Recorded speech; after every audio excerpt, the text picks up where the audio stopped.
یہاں تک آپ نے سمجھ لی. اب سوشل ڈسٹینسنگ کا میٹر ہے جس کا ذکر ہم کر چکے ہیں. اس پر میں ان دنوں محنت کر رہا تھا، مطالعہ کر رہا تھا کتب حدیث کا، اور آپ اندازہ نہیں کر سکتے کہ آقا علیہ الصلوۃ والسلام کے یہ معجزات ہیں، یہ معجزات نبوت ہیں، یہ اللہ اور اللہ کے رسول کا جو علم ہے، علم بالوحی، اس کی زندہ کرامت ہے جس کو معجزہ کہہ رہا ہوں.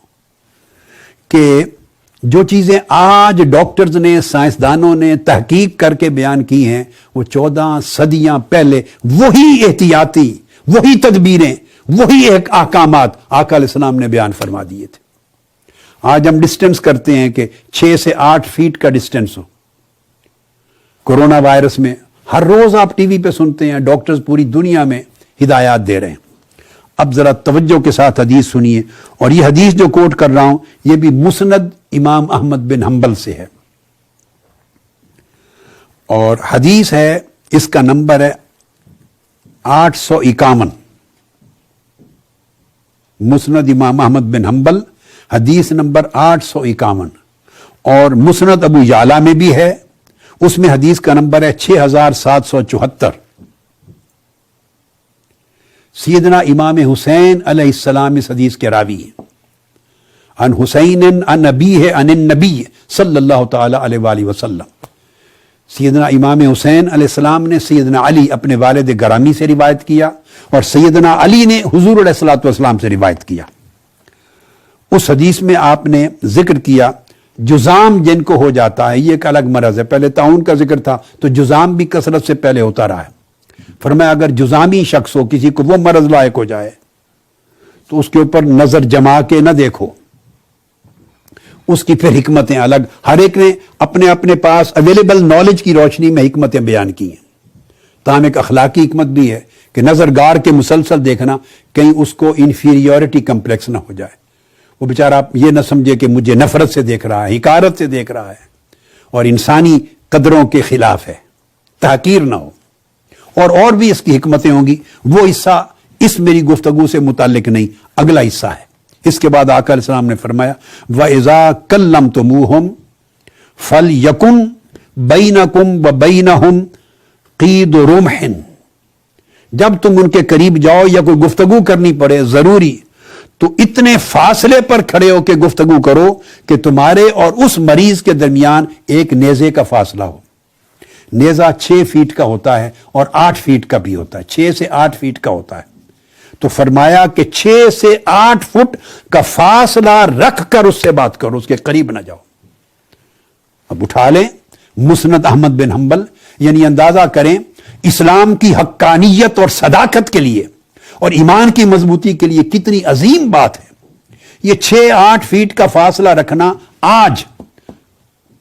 آج کی سائنس لوگوں کو بتا رہی ہے، اور آقا علیہ الصلوۃ والسلام نے انسانیت کو یہ تعلیم پہلے دے دی، یہ ارشاد پہلے فرما دیا تھا کہ ایسی امراض بھی کئی ہوں گی جو متعدی ہوں گی، جو ایک شخص سے دوسرے شخص کو کیری ہوں گی، کیری کریں گے دوسرے لوگ. ایسی کیفیت میں فرمایا 6 سے 8 فٹ کا فاصلہ رکھ کر ہم کلام ہونا ضروری. اور یہ حدیث حسن صحیح ہے. اس کے بعد یہی حدیث حضرت عبداللہ بن ابی اوفا سے مروی ہے. اب دوسرا حوالہ دے رہا ہوں. امام اصفہانی نے الطب النبوی میں اس کو روایت کیا، اور علامہ عینی نے عمدۃ القاری شرح صحیح بخاری میں بھی بیان کیا. مگر اصل امام اصفہانی نے الطب النبوی میں عبداللہ بن ابی اوفا سے روایت کیا کہ حضور علیہ الصلوۃ والسلام نے فرمایا قال رسول اللہ صلی اللہ علیہ وآلہ وسلم کلم المجذوم وبینک وبینہ قید رمح اور رمحین.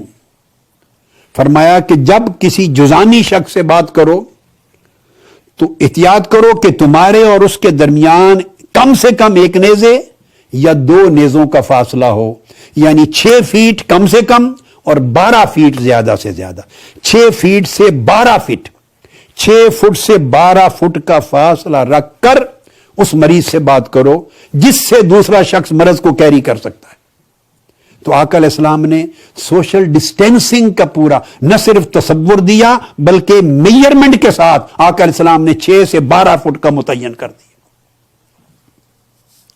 اب اس کے بعد یہی حدیث فردوس الاخبار میں امام دارمی نے بھی روایت کی ہے، اور وہ براہ راست سیدہ کائنات حضرت فاطمۃ الزہرا رضی اللہ تعالی عنہا سے مروی، انہوں نے حضور علیہ الصلوۃ والسلام سے روایت کیا۔ اور جو فردوس الاخبار امام دارمی کی ہے اس کا حدیث نمبر 1024 ہے، جو تیسرا حوالہ کوٹ کر رہا ہوں، اس میں بھی آقا علیہ السلام نے فرمایا وَإِذَا كَلَّمْتُمُوهُ فَكَلِّمُوهُ وَبَيْنَكُمْ وَبَيْنَهُ قَيْدُ رُمْحٍ اور رُمْحَيْن،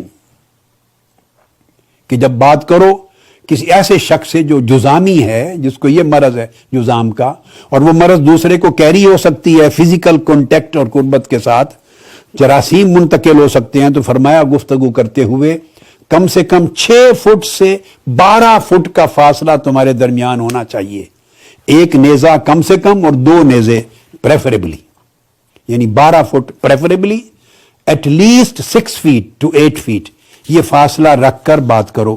تو حضور نبی اکرم صلی اللہ علیہ وآلہ وسلم نے یہ دوسرا ارشاد فرمایا جس کو میں نے کوٹ کر دیا۔